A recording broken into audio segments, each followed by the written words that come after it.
देश अपनी आत्मा के एक ऐसे युग पुरुष को याद कर रहा है जिन्होंने एक केवल अपने जीवन में अन्याय के खिलाफ संघर्ष किया, बल्कि पूरे भारत के वंचित और शोषितों के एक नई रोशनी भी जलाई। जी हाँ, डॉक्टर भीमराव रामजी अंबेडकर बाबा साहब एक ऐसा नाम जो समानता, न्याय और मानव अधिकार की ज्वाला बनकर हमारे दिलों में धड़कता है। आज 6 दिसंबर 2025 को हम उनके महापरिनिर्वाण दिवस को पर उनकी अमर प्रतिमा के समक्ष विनम्र श्रद्धांजलि अर्पित करते हैं। 14 अप्रैल 1891 को मध्य प्रदेश के छोटे से कस्बे माहू में जन्मे बाबा साहब का बचपन संघर्षों से भरा था। उन्हें जातिवाद के विषैले जंजीरों में जकड़ा गया, लेकिन उन्होंने कभी हार नहीं मानी। अपनी पढ़ाई के जरिए उन्होंने दिखा दिया कि शिक्षा ही सबसे बड़ा हथियार है। अमेरिका, इंग्लैंड और यूरोप की पढ़ाई कर लौटे बाबा साहब ने दलितों और वंचितों के लिए लड़ाई का बिगुल फूंक दिया।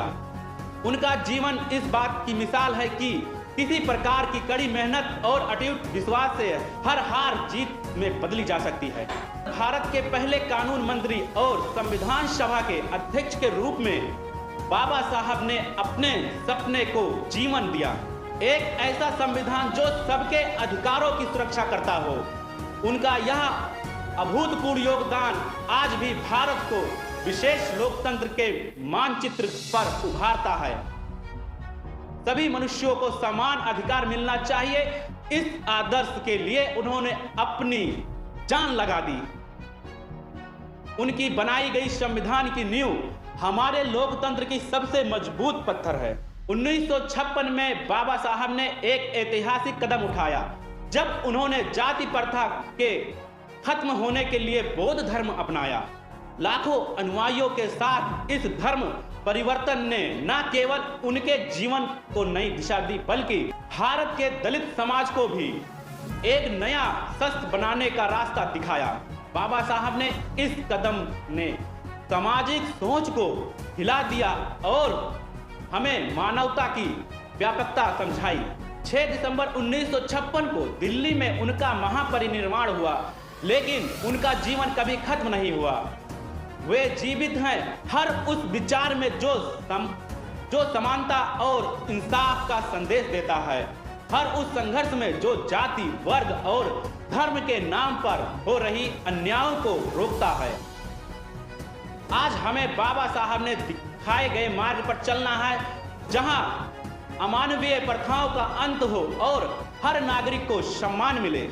इस महापरिनिर्वाण दिवस पर देश भर में श्रद्धांजलि और कार्यक्रम आयोजित किए गए। उत्तर प्रदेश के मुख्यमंत्री योगी आदित्यनाथ ने अंबेडकर महासभा में भावपूर्ण श्रद्धांजलि दी। बसपा सुप्रीमो मायावती ने बड़ी रैली को स्थगित कर इसे शांति और संयम के साथ मनाने का आह्वान किया। समाजवादी पार्टी के प्रमुख अखिलेश यादव ने भी सोशल मीडिया पर बाबा साहब के आदर्शों को याद दिलाया। यह दिखाता है कि बाबा साहब की विरासत आज भी सभी सामाजिक वर्गों के लिए प्रेरणा स्रोत बनी हुई है। बाबा साहब ने कहा था, शिक्षित बनो, संगठित रहो, संघर्ष करो। ये 3 मंत्र आज भी हर उस व्यक्ति के जीवन पथ दर्शन है जो इस समाज में बदलाव लाना चाहता है। उनके विचारों में मानवता की महानता और बराबरी की चेतना है। संविधान निर्माता के रूप में उनका संकल्प हमें याद दिलाता है कि समाज का स्वर्णिम विकास तभी संभव है जब हर वर्ग को समान अधिकार मिले।